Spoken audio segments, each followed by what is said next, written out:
So I remember, I think back it was 2013 when I first heard Sony had announced plans for its own universe based on Spider-Man. With the Amazing Spider-Man 3, Venom, back when Spidey would have still been connected, and the Sinister Six, which still probably has some weight behind it.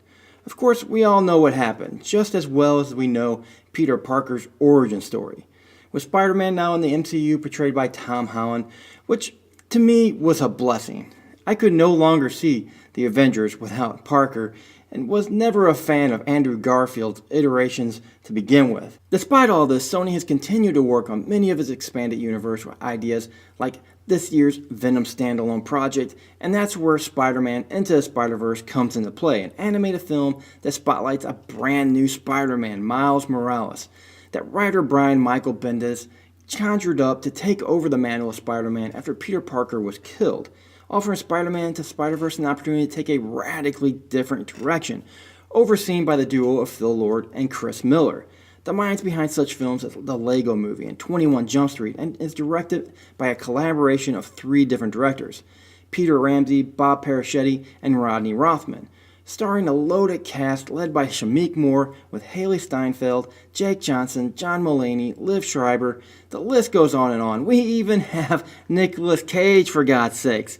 And we can never forget about the late Stan Lee in what is probably his best cameo ever. Spider-Man Into the Spider-Verse offers this different take, all while giving us some of the most awe-inspiring, groundbreaking animated visuals I've seen in years, wrapped up into a little tight ball that delivers us a unique origin story for Parker in the form of a coming-of-age adventure that splits itself off from all the previous Spider-Mans, all while at the same time acknowledging the past Spider-Man movies that have come before it. For example, the beginning tells us the backstory of Peter Parker we already know and love, the upside-down kiss with Mary Jane, the train rescue, and the now memed dance sequences that we just all can't get out of our brains.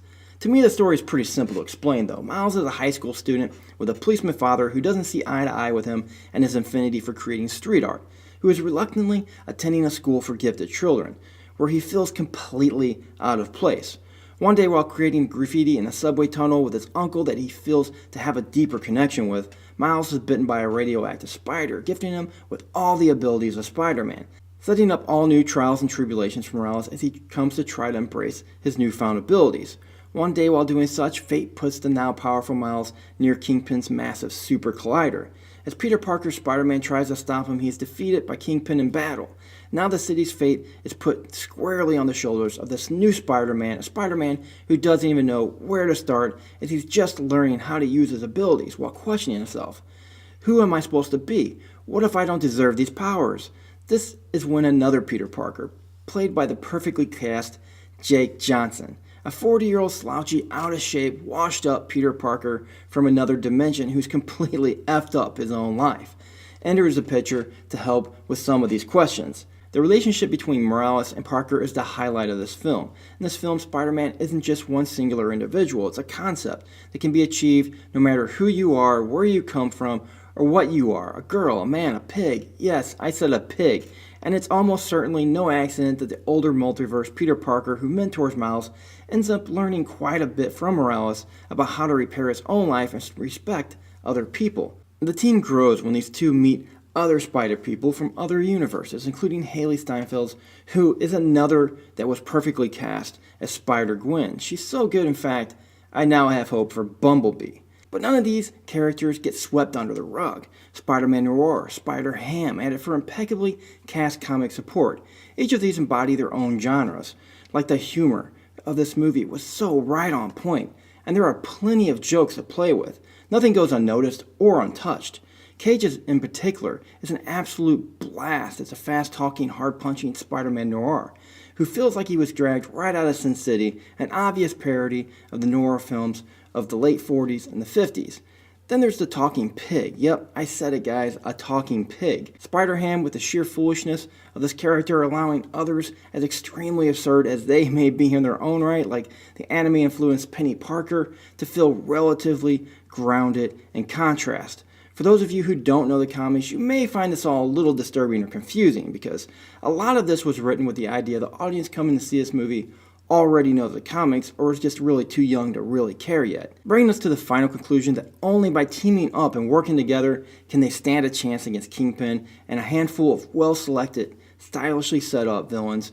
Only this way, though, can Miles help the others use the machine to return each to their own respective dimensions before it's too late. I also, of course, can't talk about this movie without discussing the animation, which here allows for a more elaborate, superior, undeniable visual powerhouse with fashion and characteristics unlike any other comic variation. Unlike their counterparts, they're also not constrained to any of the limitations of stuntmen or set designs or CGI that the live-action films like the MCU are reliant on, borrowing from both the popular 3D computer animation styles and the comic book principles, infused into a flashy, unique style all of its own. And they have exploited that opportunity to build fight scenes that are nothing short of spectacular. On one occasion, the movie lays various panels out on the screen. In another, it utilizes captions to reflect Miles' inner discourse. The movie pays tribute to the comic book styles here, with fun stuff that happens while plunging the action vertical into the space beneath it, with climactic, colorful, dimension-shattering visuals. Some sequences zoom in and speed up time or expand it out, just to show us how small our hero really is, opening up a multitude of worlds within worlds, all with flashes of dazzling animation that asks to be explored just a little bit more. For the most part, the highly experimental animation designs here work amazingly well, becoming one more reason as to how Spider-Verse here is able to set itself apart from the MCU and other Marvel properties, as something distinctly different. If there's anything I could say that needed a little more attention here, I could have used a little bit of a better backstory on how Miles and his father's relationship came to be challenged to begin with, as it does feel some scenes here may have been cut out to make for better time. And the end sequence with so many characters involved and everything going on, even though through the explosion of the stunning visuals, it feels like at times the center of the story may have gotten just a little bit lost in process, but nothing too major, nothing that would affect my rating. So all in all, I thought Spider-Man Into the Spider-Verse was an amazing thrill ride of visuals that now distinctly holds title as the best animated film of 2018, towering over Ralph Breaks the Internet and just edging The Incredibles 2, giving us the first installment of what, if this is a box office success, which it should be, will be more expansions to come, and I cannot wait. I'll give Spider-Man Into the Spider-Verse an A. Hey everybody, thanks for coming out and checking out my review of Spider-Man Into the Spider-Verse. If you like this review, go ahead and hit a like button. And if you want, do whatever you want, but you can hit a comment too. And if you want, you can do what you want, but you hit subscribe right here too and join the quest.